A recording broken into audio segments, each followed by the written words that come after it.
This one is called Cast in.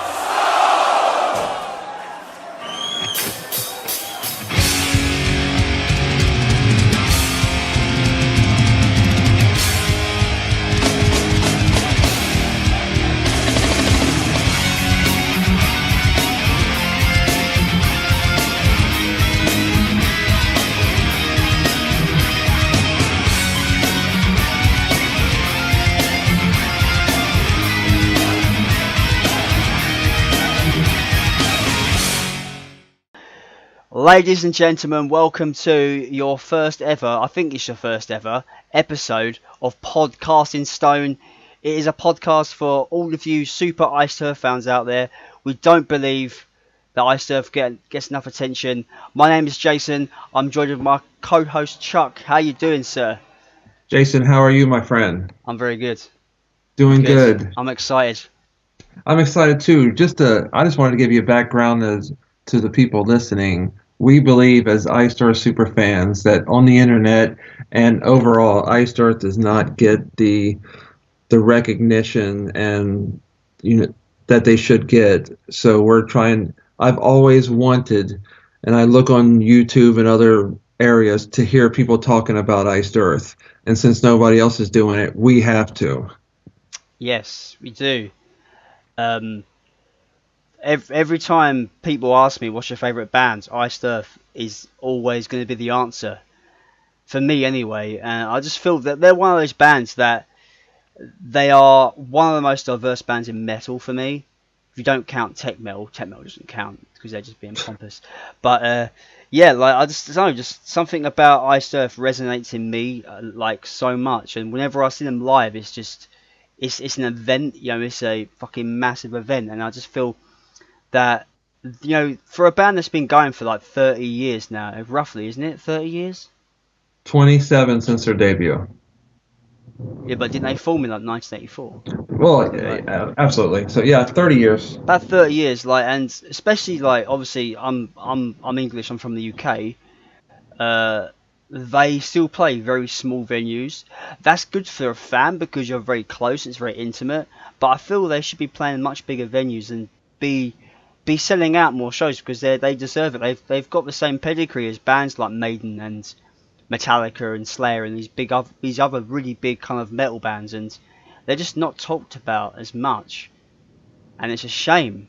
And I think we need to deliver that to people that want to hear more and discuss more about this band. Absolutely, and we've already lined up some special guests for future episodes. So we're definitely going to have some former members on here discussing many things and all things Iced Earth. So definitely great metal things still come your way. It's going to be some fun stuff, man. And some of the guests you mentioned, I'm just like, how do you get this person? So this is going to be interesting. I don't think people understand like the lengths of what we're going to go to deliver like, a really kind of. We're trying to like deliver a love letter to Iced Earth fans with this discussion and hopefully interview some really great people that were integral to the Iced Earth kind of story. Right. And where one thing I want to do is I want to give the people a podcast that I want to hear. I want to get guests that I'm going to be probably more excited than anybody in the world to talk to. So as we get rolling, we could have questions for our guests, and once we announce them in advance, have questions, everything. It's going to be very exciting for super Iced Earth fans and just casual Iced Earth fans. It might even be might even learn something. Might be even be to these, it might even create new fans, and that's one thing. Like I'm always advocating to people, check Iced Earth out. They're amazing. Absolutely. I don't know how many samplers I've handed out to people saying, here's 10 songs. This should be your band. Stop listening to who you are. Listen to Iced Earth instead. See, I try to give people the whole discography, but they don't have enough hands to carry it all, so they can't. But yeah, shall we move on to our main topic of the evening? Absolutely, sir. So basically, how we're doing this to the listeners, we are each episode we're going to be looking at each release by Iced Earth and really digging deep into what we feel about them, and really kind of like how they stack up in today's kind of metal world and etc. So today we are looking at, I've got this version. We're looking at Iced Earth's debut album, Iced Earth. One of my favorites. We've got different ones. I think it's extremely underrated because a lot of people that I talk to that know them really dislike this album for really just unfair reasons, in my opinion. Because as it stands, this album compiles is basically brought to us by John Schaefer on rhythm guitar, Randy Shorver on lead guitar, Gene Adam on vocals, David Bill on bass guitar, and Mike McGill on drums. It was produced by Tom Morris and recorded at Morrisound Studios in Tampa, Florida. Now, the main point from people that they tell me about their dislike of this album, which I think is completely not warranted at all, is they really dislike Gene Adams' vocals. Now, what is your response to that? Where people say, "Oh, you know, I don't like the vocals." What is your response, Chuck? How do you weigh in there? From the reviews that I've heard on the internet, this is a love-hate album. I've heard people that absolutely love it, and I've heard people that aren't happy with the vocals. And this is a unique situation because no other. It was basically re-recorded by Matt Barlow, so you have two different versions out there. So that'd be like Maiden redoing Killers with Bruce Dickinson and saying, you know what I'm saying? There being two different versions of it, that weighs in for the we like this one, we like that one. To me, I hold the first CD, you know, very important. I love it. I love it as is, and I love the Days of Purgatory versions of them too. That's the thing, like, for me, without this, I wouldn't be an Iced Earth fan. This was the first record I heard from the bands, you know, and I think you've got a good point when it comes to the Purgatory record. Is that they put out Days of Purgatory as a stopgap before Something Wicked came out, and I think where people have obviously John Schaefer's got a knack of finding incredible vocalists over his career, you know. Absolutely. You know, going from obviously there's nothing wrong with Gene Adam in my opinion. He for what the music on here does, the vocals serve the music, which is the most important thing when it comes to actually writing, is serving the music, and the vocals do that. It's a product of its time. But I feel that when Purgatory came out, and I would objectively say Matt Barlow is, as a singer, is a better singer. I think that's objectively, you know, there to hear. You can tell that. I think that Purgatory release of those older songs it cannibalizes at this album, and then like people get spoilt by the Matt Barlow stuff, and they go back to this and they go, "Oh, that's a bit." But I always say, product of its time. It serves the songs, and hell, you go back even further and listen to the Enter the Realm demo. It has that certain kind of 80s kind of thrash vibe going, and the vocals they actually suit it a lot.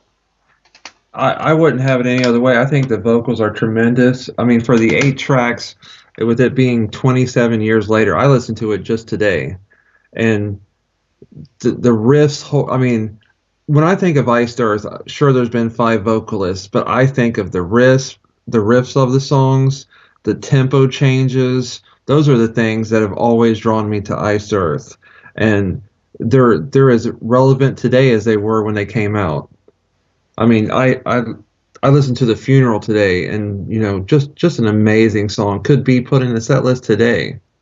Yeah, like, you know, I'm always looking for those deep cuts. Like, right. I'm yearning for the day that they play Curse the Sky live, because it's my favorite song off the record. Like, Curse the Sky, that's the one song they didn't record for Purgatory either. They didn't re-record that, and right. It kind of, you know, there's this bootleg that I picked up, and it's It's from the horror show Tour Cycle, and it's basically, I bought it. I wouldn't have bought it because I don't really buy bootlegs, but I bought it on the back of it.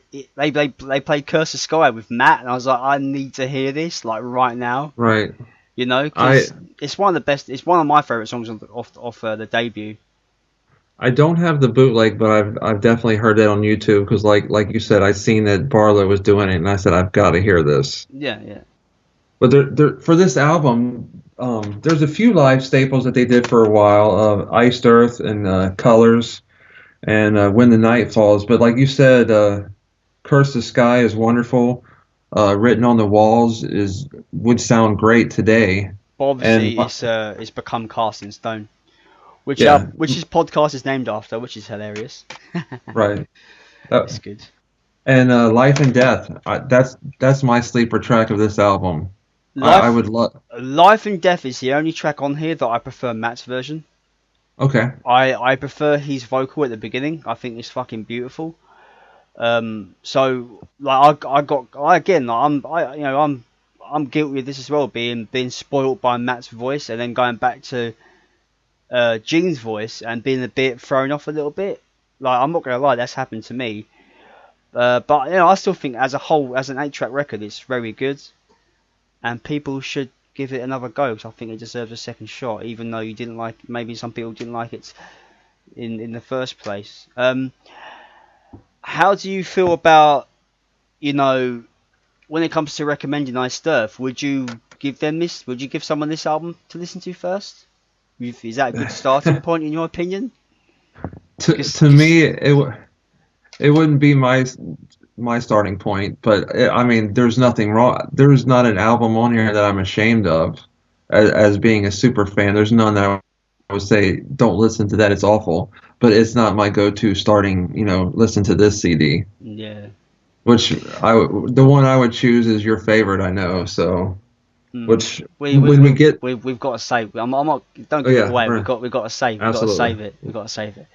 Got to cherish that. But talking about that though, I'd be curious to see how many people heard the Barlow versions first that like them better, as opposed to which CD did you hear first? Did you hear the actual first? Yeah, debut. I think that would have a lot to do with which version they like more, because I'm guilty sometimes of liking the first version that I like of a song. The first one I hear, that's the one I like. I'm guilty of that myself. But you had mentioned that which one you like Barlow singing better on Purgatory. To me, mine, Colors, is the one that I prefer by Barlow. I've got a very controversial opinion on Colors, solely because I actually think the best version of Colors is on the End of the Realm demo. Okay. It's incredible. It sounds so good on that, and there's this rhythm part in it that's not in it anymore. Whereas when it kicks into the big riff at the beginning, it has these big open chords, and it's got a bit where John gallops, a little gallop in between it, and it sounds really it jumps out, and it sounds really big, and it sounds really epic. And the self-titled version doesn't have that. It doesn't have that extra bit underneath the main riff, and it just doesn't sound as kind of fuel pumping as the demo version. But that's just my opinion. And I do feel Gene's vocal on the demos is better than the actual album vocal track.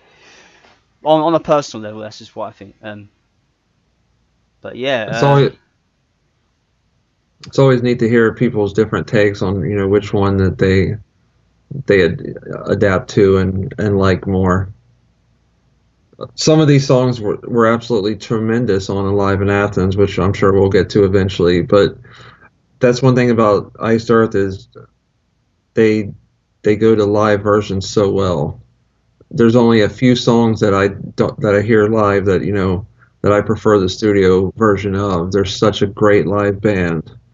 And When the Night Falls from both the live albums is an incredible song. Yeah, I really do like. That's a big, especially the last couple of tours they've done When the Night Falls quite often. Right. But isn't there like a kind of bit at the beginning they don't play? Yeah, there's an intro on the original version that didn't make it to the Purgatory remix and Mm. not the live versions. Cause It's a it just opens with the dun dun dun dun dun dun dun dun right. dun. It Right. doesn't. They cut out like a 30, 45-second little instrumental and Yeah, yeah. intro. So another thing I'd like to bring up, it's kind of weird that they did back-to-back instrumentals on here. I'd love to hear what John was thinking when, to put the two instrumentals back to back and not, I make I think it kind of like lends itself as like a breathing kind of period, because if you think about it, right, Iced Earth, Written on the Walls, Colours, Curse of Sky, Life and Death, it's quite just going. It goes, doesn't it? It's like right, relentless. It just keeps going. I think Solitude and the Funeral are kind of like they're back to back. yeah, the back being back to it. They're meant to be that kind of like breathing space. Right. But yeah, I have no problem with having two instrumentals on there. I think they're great, and he's done that on numerous albums with like instrumentals. 1776 on Something Wicked was really good. Absolutely. And Ghost Dance is We'll we'll get to that one. we'll get to that album soon, but you know my opinions on that already. But anyway, I don't know what else we can talk about. Well, Really. one thing we could talk about is we have three different album covers. I prefer the blue one myself. What the redone artwork from The 2000? redone one, yeah. I prefer the North American just blue with the angel falling. Yeah. Now, see, that was the first one I have, so to yeah, me, I that kind of one. consider that. Yeah. The thing is with that one is that I can't get over here because I think it was only released in America. It was only released in your homeland, sir. Not in mine, unfortunately. Nice. Now, just a couple side notes is I asked Gene Adam, the lead singer, a couple days ago, just a couple things about the album, and he did mention that they were in the studio for about 30 days recording it, and I asked him how many live shows that they did for the tour, and he said they did a lot of local ones at the time, but he thinks it was about 30 shows that they did in support of that album. That's a very, very small tour cycle for a debut.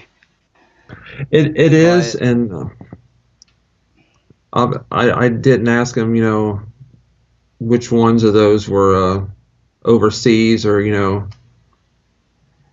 I'd love to see an agenda with all the tour dates that they did, just out of curiosity to see where all they played. That'd be interesting. Yeah, it brings it into context when I think back to because when I got into Iced Earth, it was like that album was 10 years old. I got into the band in 2000, and I'm not gonna. People can work out how old I am by me saying this. I'm not gonna give away how old I am, but when the debut came out, I was 4 years old, so I didn't even know what bloody music was at 4 years old. Well, I don't think I cared really. I was a child. Right. I didn't discover Iced Earth till '99, so that's when I discovered them. So this album was 9 years old when it was actually, at the time, it was probably the last one that I listened to. Oh, really? So it might have been how did you feel going backwards then? Like, did you go backwards through the?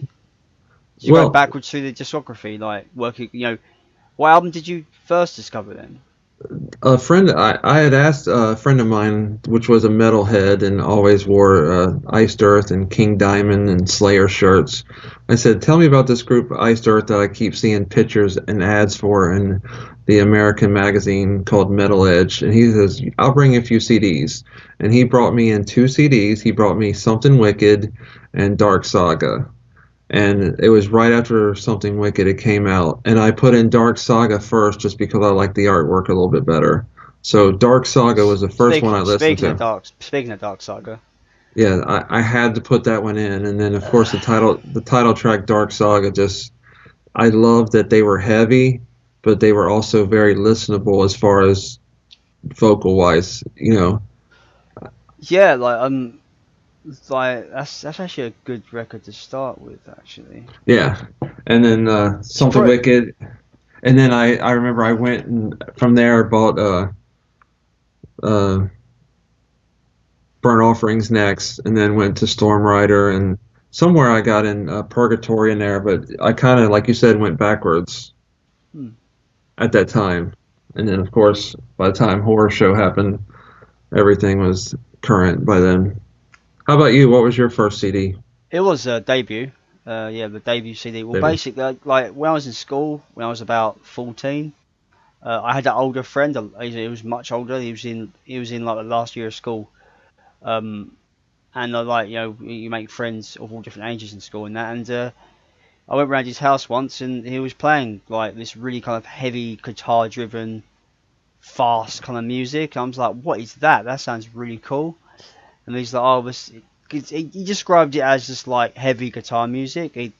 I don't think he really knew what the actual genre was, but he called it, "Oh, it's heavy guitar music. This band's called Iced Earth." And I was like, "Oh, they sound really cool." And at that time, he had the Dark Genesis box set with the remastered, self-titled debut, Storm Rider, Offerings, and Tribute to the Gods on it. Hmm. And and my birthday came around, and he gave it to me as a birthday present, which I thought was really cool. And Nice. that began my super obsession with that band. And from that point on, I think after that, I picked up Purgatory. And then I picked up Alive in Athens, and then after that I picked up Something Wicked, because there's a lot of Something Wicked stuff on Alive in Athens, isn't there? Because Yeah. they toured that on that. Good On that, five. Good 5, 6 songs. yeah, and I worked my way backwards. Um, Obviously, by the time I really invested myself into the bands, Horror Show was already out, and Matt Barlow had already left, so. I was at that right at the end of the Barlow era. Okay. So when anyone tells me they saw the band with Barlow, I'm kind of heartbroken a little bit, because even with his return, like with the Crucible Man album, I still never got to see him live, because they played here once, not here. They played the UK once with Matt, and they headlined Hammerfest in Wales. There's this festival called Hammerfest in Wales, and in 2008 they headlined it. But I can't get to Wales. It's not cheap to get to Wales, and yeah, there's no way I could go. And by the time I had money to actually be able to go to shows more often, Matt had already retired. So that was kind of heartbreaking. Like, actually, no, it's very heartbreaking. I remember when they announced Matt's retirement, I was generally depressed for the whole fucking day. Like, I felt absolutely rotten, because like, he was that big part of the band that obviously I grew up on, like, the debut and Storm Rider with, like, obviously Gene Adam and John Greeley, but obviously Offerings, Dark Saga, Something Wicked, and Horror Show, they were, like, obviously Matt was the longest running thing, and I fell in love with Matt's vocals. That's one big selling point of the band that I really got into for Absolutely. me, and not being able to see him live with them, I felt horrible. And that's the thing, you love a band and their singer, when that kind of thing happens, you feel fucking horrible, because you're like, oh, but it's so good with him. But yeah, as well, I don't know about how you came about finding their CDs, but I found it very difficult over here. Because for some reason CD outlets didn't really stock much of their stuff, if anything. Like I got Purgatory and Live in Athens on just a whim. Like, I walked into a store, went to the metal section. Oh, they had it there randomly, so I just grabbed it and bought it straight away. How was it for you just hunting down there, especially in in your early days of actually discovering them? How was it to hunt down their We have artists? a store, a CD store that's in malls in America called FYE, and I think that they carried at the time most of them. I think maybe one or two I had to get off Amazon or eBay, but for the most part they were still readily available. And this is around '99, because after after Horror Show, I pretty much have pre-ordered everything else online from either Century Media or I don't think I did pre-order the Glorious Burden and Framing Armageddon, but all the I've always pre-ordered Century Media pre-orders because they usually get you the disc about a week early, and to me, I've got to have it early. Once you know that it can get there early, that's what you want. Yeah, So man. I think my Incorruptible art book came 2 days before release day this year, yeah, Century Media and is I really was good well about happy. Century Media is really good about that. I remember I actually pre-ordered Dark Genesis because at the time the Tribute to the Gods wasn't available anywhere else, and I just remember I could not wait for that package to get there because it was a whole new CD to me. See, I've So I've got 2 copies of Dark Genesis. okay, I got my original copy that I got when I was 15, but that's beaten the shit out of. Like, I played it so much, they hardly even read now. Like, they're scratched to shit, and the box set's really in bad condition. So that's boxed away somewhere, but I just bought myself a new one, so I can just keep it pristine. So, right. got 2 copies. I'm a greedy bastard, sorry. Mine's in very used condition, like you said. The way that it's a nice packaging, but it kind of lends itself for shelfware, and when you look at the book and stuff, it's kind of easy to Yeah, mess up. that booklet is actually really informative of the Oh, time as I well. love the booklet. It's great. Absolutely. I'm a bit upset it doesn't come out of the actual box set. It's kind of just like stapled in there. Right. Like that's the one complaint I have, and I wish that there was the CDs would fit in there better with with their own individual case. I kind of like individual cases myself, Yeah. but they've done many box sets very good though. That's packaging wise. That's like I said, it kind of lends for shelfware and stuff. But it's a great package, and price wise, I don't think it was too bad when it came out. Now I wanna quickly talk about what you think about the production of the first album. Because in 1999, I think it actually sounds really good for like recording quality, and it's actually mastering and mixing and stuff. Yeah. Do you feel the You same know, way? I'm kind of funny. Like when remasters come out, I'll play them side by side.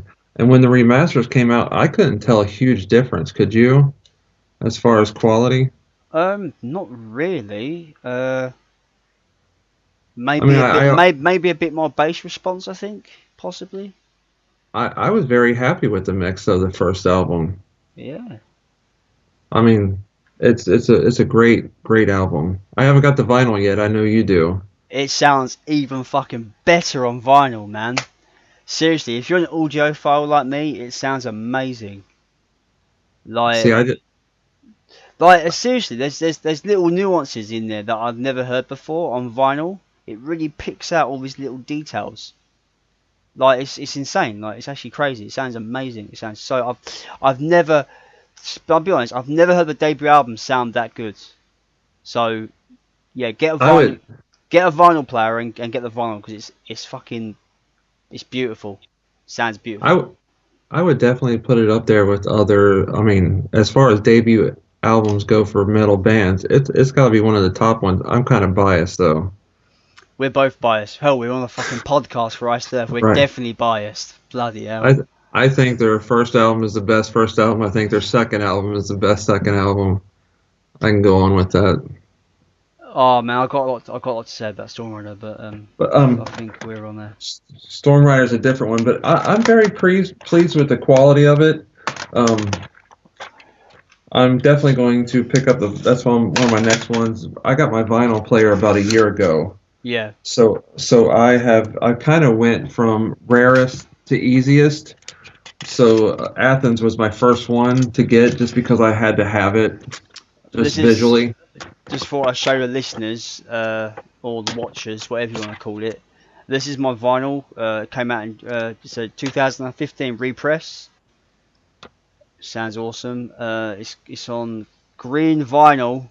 That is Look at the that's green. nice.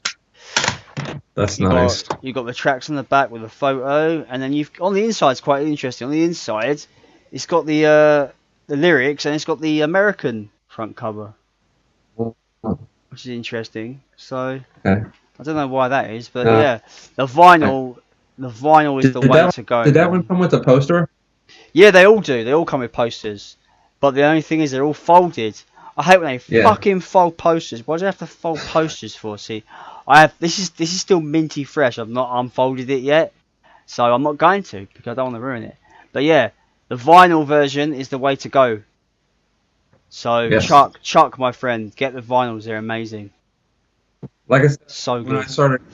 started getting harder ones to get first, so that was easy to get. I kind of went Athens and Glorious Burden, some of the hardest one to get. Yeah, I need Glorious Burden. I need Glorious Burden and I need Tribute to the Gods. They're the last two I need to complete the vinyl set. Yeah, So, Tribute to the Gods are definitely a rare one. You never see that hardly ever on eBay. yeah, I didn't know it came out on vinyl until I checked Discogs and I'm like, oh fuck, I've got to get that as well. Yeah, it had to have very limited pressing because it's all. I've never seen it cheap at all. Another good thing about vinyl is that the artwork's blown up, so it looks amazing That is on the tremendous. cover. So yeah, Yeah. I think vinyl is definitely, if you can afford to get the vinyls, they're definitely the way to really listen to, especially the earlier stuff like self-titled, Storm Rider, Offerings. Those kind of first three sound so good on vinyl. They really lend themselves to the vinyl and audiophile kind of sounds. Yes, it's all good. Now, I think you've already answered this. What if there was one song that you could hear live off of this album that you've never heard live on the next tour? What would you want to hear? I've got two, Okay, which is Curse the Sky and Life and Death. nice. Because I think they're probably my two favourites. I would say Written on the Walls, but we're never going to hear that again ever because it's a Gene Adams song and it's called Cast in Stone now, so that sucks. See, like I wouldn't mind hearing Solitude and Funeral, but I just don't see them playing instrumental live. I just don't see it happening, to be fair. Yeah, I don't think they ever have. I'd have to go through. I don't think they have. I think Funeral would be great live, but I would have to go with the same two that you picked, Curse the Sky and Life and Death. I think it's a case of like this album's only 8 tracks, and 2 of them are instrumentals, and two And of them two of them play we've already heard. They play Right. them, yeah. So we have no choice but to pick the same because Right. It kind of narrows it down. yeah. Now, Iced Earth, the song. Do you like that as a closer? If you're going to an Iced Earth show, is that the ultimate closing song for you? I think it's very apt. It's very kind of like like they say, like this is our namesake. This is Ice, motherfucking Earth. Like it's very kind of like have a good night. This is who we are. We're Iced Earth. Right. Boom. I think it's a stamp of intent. Like boom. This is who we are. This is our song, or this is our namesake. I think it's. I couldn't imagine an Iced Earth set without ending with that. To be fair, like Right. they do encores in that. Like when I saw them last December, pun pun pun pun pun. That's an Iced Earth pun because they've got a song called Last December. Anyway, look, they feed the pun. It's not my fault. I saw them last December. I can never say that without laughing. Yeah, I saw them. They played on the MTV Headbangers tour here in London, in the UK, and they played Iced Earth, but then they played one last song. They played Watching Over Me, and that felt a bit weird to end with that song. Even though I love that song, anything of Something Wicked, please, all day long, Correct. But it just isn't. I think Iced Earth as a song has that kind of big epic scale of it where it kind of like slows down in the middle and comes back up again and has that really awesome solo in it, and it has one of my favourite riffs of all time in it. Sure. It's one of my favourite riffs. It's so good. I just can't, because they do it all. They end with that song in every show. if you don't include encores, that's usually the last song they play. Right. It'd be very difficult to pick an alternative. It's gonna be very hard to pick an alternative. Now, the few alternatives that I've heard is when I saw them on the Something Wicked tour with Matt Barlow, since I got to see the Something Wicked tour with Matt Barlow. Shut up. I hate you. I hate you, shut up. There was one of the shows where they ended with Electric Funeral, which, since it was early on for me as an Ice Earth fan, I really dug it. But now looking back, and if you think of Ancient Curion with them ending with I love the Hunter. I'm not sure whether I like that as a closing song. It was more of an encore, wasn't it? It was more just giving fans what they wanted as well. I know, but to me, Iced Earth is the perfect ending to Iced Earth. Because they done that in 2012. They played in London in 2012, and they played an amazing set at one of this really small venue in London, which I love because it's really personal. They ended their show with Iced Earth as normal, but then John came onto the mic and he's like, we love coming to the UK. It's been great playing this really small venue. He was saying it's been really nice to be so close to our fans and seeing the love and stuff like that. And he goes, we're going to play one last song, and it's just like, and Stu just goes, would you like to go back to the Dark Side album? Everyone was like, yeah. He was like, this song's called The Hunter, and we just jumped in and played. And they played The Hunter, and it was great. It's great when they do that. It felt like it wasn't planned. Like they just decided to do it. Like, oh fuck it, let's play another one, kind of thing. That was cool. Yeah. But I think if they, as I said, if they plan to end with a song that's not Iced Earth, it'd be a bit weird. I think Iced Earth needs to be in the set regardless of what kind of tour. Absolutely. Because it's the band's called Iced Earth. How can they play a show without that song? It's just, I think it's integral to their set, and I think it will always be a staple of their shows. Absolutely. Yeah. And I hate to keep comparing them to Iron Maiden, but you got Iron Maiden with the namesake of their band. But to me, you don't have to hear Iron Maiden every night because it's nowhere near as a classic or as important song as Iced Earth is, as far as their catalog goes. Do you agree? Yeah, I don't think I don't know, with Maiden, it's turned into the fucking Iron Maiden podcast now. But with Maiden, I find that not many people talk about their first two albums that much. No. It's, whenever I talk about Maiden to somebody, it's always Power Slave, Number of the Beast, and Somewhere in Time, and Seventh Son. Seventh Son is the big one, I think, for most people. See, to me, that's way down on the list. I didn't get that one like everybody else did, I guess. But this isn't Iron Maiden. We're talking about Iced Earth, but yeah, I used to describe Iced Earth when I first got into them. I used to say they're like Iron Maiden, but they're heavier and they're darker. Yeah, I used to go they're better because I still think they're better. Hell, when I met John at the Plagues tour, when I got him to sign my Something Wicked CD and cassette that I've got, and I was like little fucking kid in a candy shop going, can you sign this for me, please? I said to him, I told him it was my favourite album of all time. Oh, I've gave it away. Oh no. Yeah. Doesn't matter. Edit it out. I said to him, it's my favourite album of all time. I understand Number of the Beast by Maiden is your favourite album of the time, but I said, but this is better. I told him Something Wicked was better than his favourite album, so he didn't. Right. He didn't say anything. He just was like, "Do you want me to sign it?" I was like, "Yes, please." he didn't really say anything to that, so I was like, "Oh." Right. But yeah, they're darker, they're heavier. I think they're better at songwriting, in my opinion. But now, see, whenever I go to metal concerts, I always to represent the Iced Earth, so I always wear a shirt, and not everybody's heard of them. So, when people say Iced Earth, what do they sound like? I always say Iron Maiden, but better vocals, same kind of gallopy, really cool songs, but better vocals and the American version. That's the thing. If you listen to Iced Earth and you deny the Maiden influence, you're just wrong, because Schaefer is straight out said that. Steve Harris is one of his heroes. Right. And If someone goes to me, oh, like, you know, oh, they don't sound like Maiden at all. Like, that's bollocks, because, you know, John Schaefer's right hand gallop is straight from the fucking Steve Harris playbook. Like, you know, like, it's undeniable. There's the Maiden influence is undeniable, and I don't think Ice Surf would exist without Maiden, if you ask me right. anyway.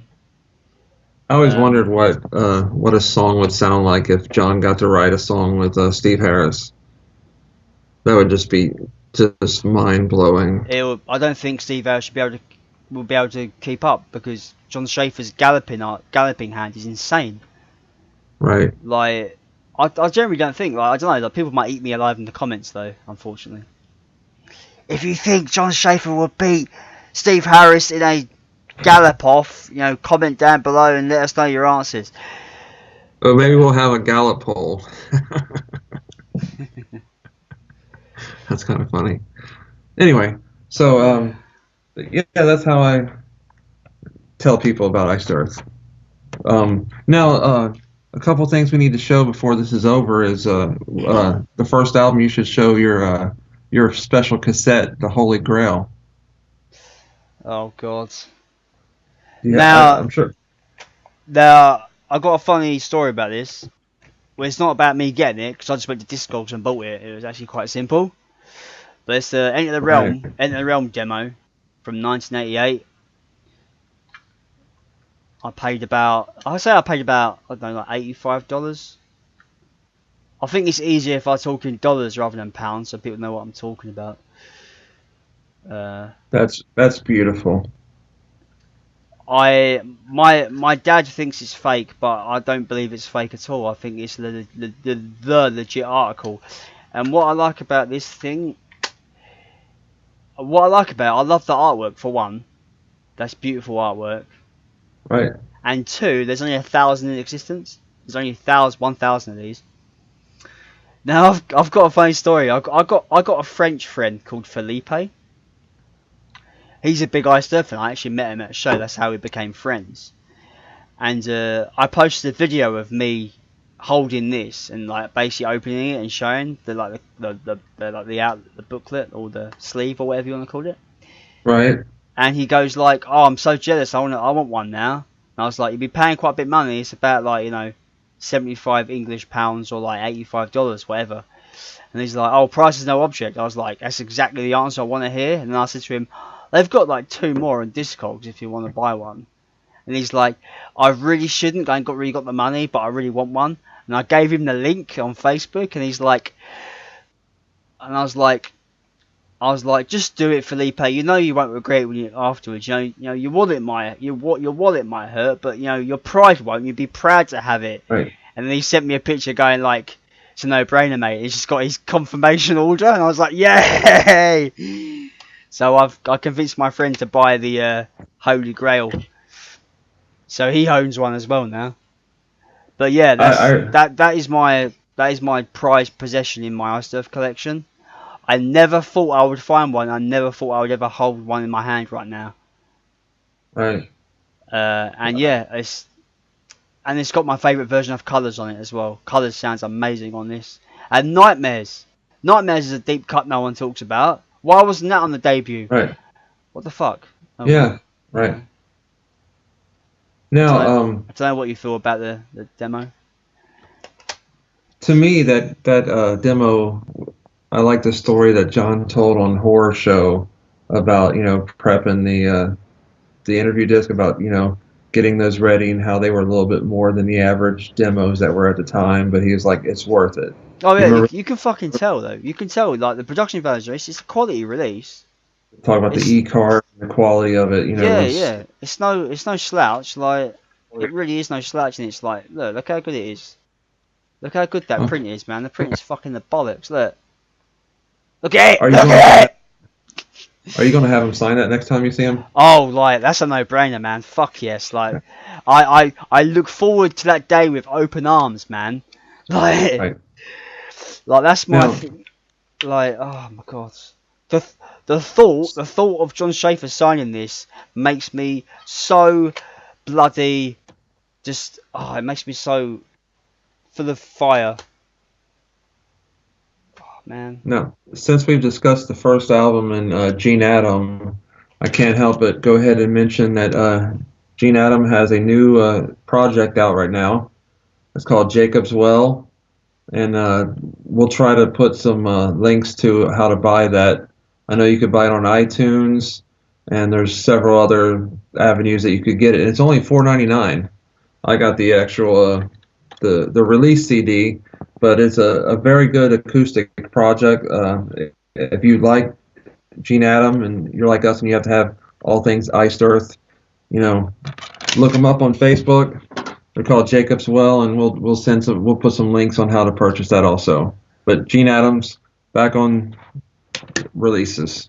And there's also you sent me this the other day, Chuck. Is that there's that awesome video on YouTube of Gene doing an acoustic treatment to Written on the Walls, which is really cool. And he has improved so much as a singer as well. He's really I was really impressed with his voice.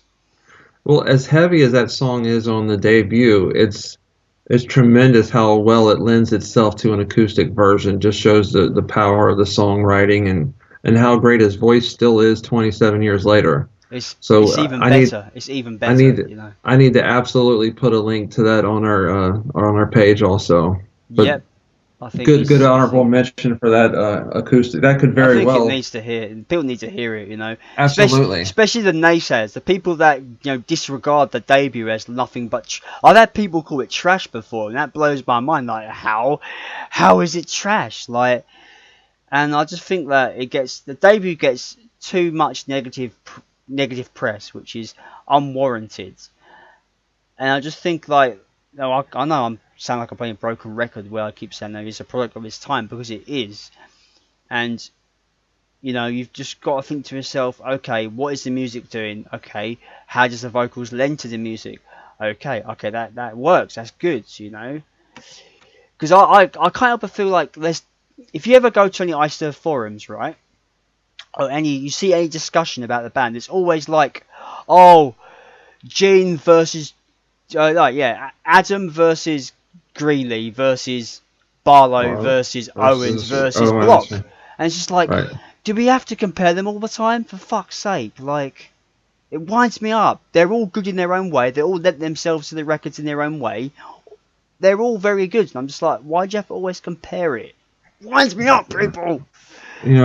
People always do that, though. It's the nature of the beast. And that's one thing I like about it. I mean, if your favorite band is, whoever, a lot of times you only get to hear just that one voice all the time, whereas we get several different styles and vocalists. It's like different chapters in a great book. I hope there's no more chapters in it. I'm great with Stu, ending if that's the way it is, but I love that there's diversity as far as the different singers. Yeah. There's times I want to hear, Ripper Owens and some Glory. There's times I want to hear Matt. There's times, just like today, I wanted to hear old school 90s Iced Earth Gene Adam, I tell you what, though, I done an experiment today, which is interesting. As we were, it's kind of my prep for the debut to really talk about this debut album. And what I've done was, on Spotify, you can make a playlist. Okay. So what I've done, I reconstructed the debut, but only with Purgatory stuff. The only song they didn't re-record for Purgatory was Curse of Sky, so I replaced Curse of Sky and put in Nightmares instead. Okay. It sounds really good, but it doesn't flow like the debut does. Obviously, the debut was intended to have that order, and it kind of flows consistently into the next song quite well. Doing your own DIY kind of playlist of the Purgatory stuff, but creating the first album that way, it sounds good, but it just doesn't have that kind of old school kind of charm, that kind of raw charm that the original album has. That's what it's all about for me. Is that what resonates, what you hear, and what you resonate with certain kind of things. And I think the Purgatory stuff, even though Matt Barlow is objectively a better singer in terms of his technique and his voice, I feel the Purgatory re-recordings of the debut stuff kind of take away from that kind of rawness. Right. Because if you think about it, the debut, John wouldn't have put that out if he didn't feel that's, because John, like, I've met John, and he seems to be he's such a focused kind of dude. You know what I mean? I've never met someone so focused in a vision of what he wants his band to be. He knows what he wants, that's for sure. Exactly. So I don't believe John Schaefer would have let them release the debut album unless he was 100% happy with it.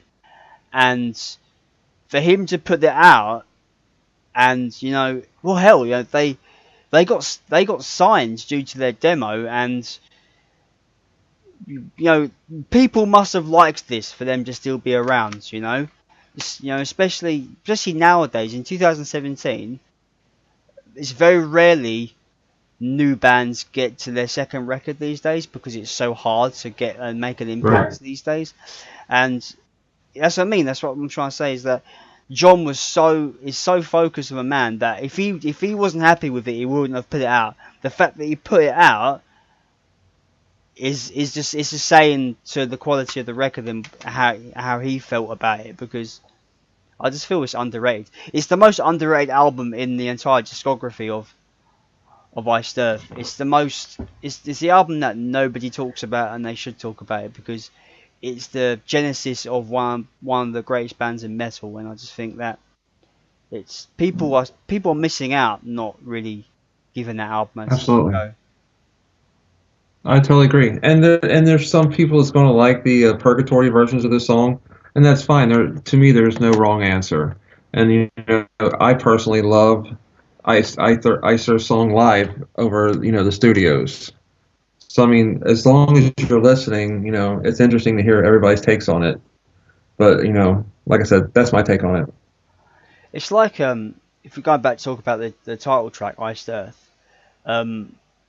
I really don't like the Barlow version that much. I actually prefer the Gene version. But I think both of them as recorded pieces of music, I don't think they, especially after you hear the Alive in Athens live version, that they speed it up and it sounds really good sped up. Like they make it more kind of vicious and faster. And when you go back and listen to the two recorded studio versions, it just doesn't sound the same anymore. And I just think Alive in Athens' version is just the best. It's the way to listen to that song. Is from Alive in Athens. I totally agree. If not that, then self-titled all the way. There's the thing that bugs me about the Matt Barlow version is where, it's just like some of the lines where he does the whole screaming behind himself. It sounds a bit weird. Like it sounds like a joke, For me, anyway, it sounds like a bit of a joke.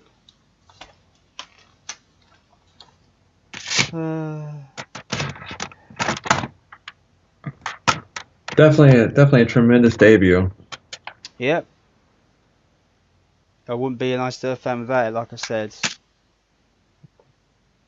And you were talking about John's vision earlier. I'm definitely curious to see when we talk to some of the former members their take on John in the studio, and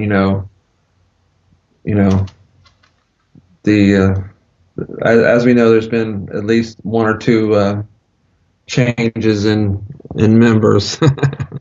So I'm curious to see how the stories are of John in the studio and on the road and stuff. Yeah, I'm ready. I'm ready to embrace the positive with the negative. I'm sure there's going to be some interesting stories and things of that nature coming up in the future of podcasting. Absolutely. Like I said, we got some good people lined up. Yeah, some fucking mental guests that I didn't think we would even be thinking of that talking to. But yeah, I think is that it? Should we wrap up?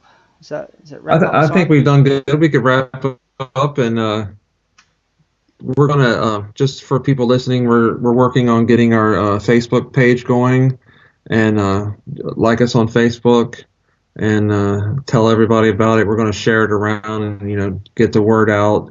And any suggestions you have, or we want to hear your comments after you watch the video. What's your favorite song off the album? Which versions do you prefer, live, Barlow, or Gene Adam?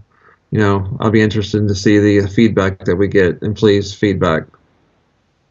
So.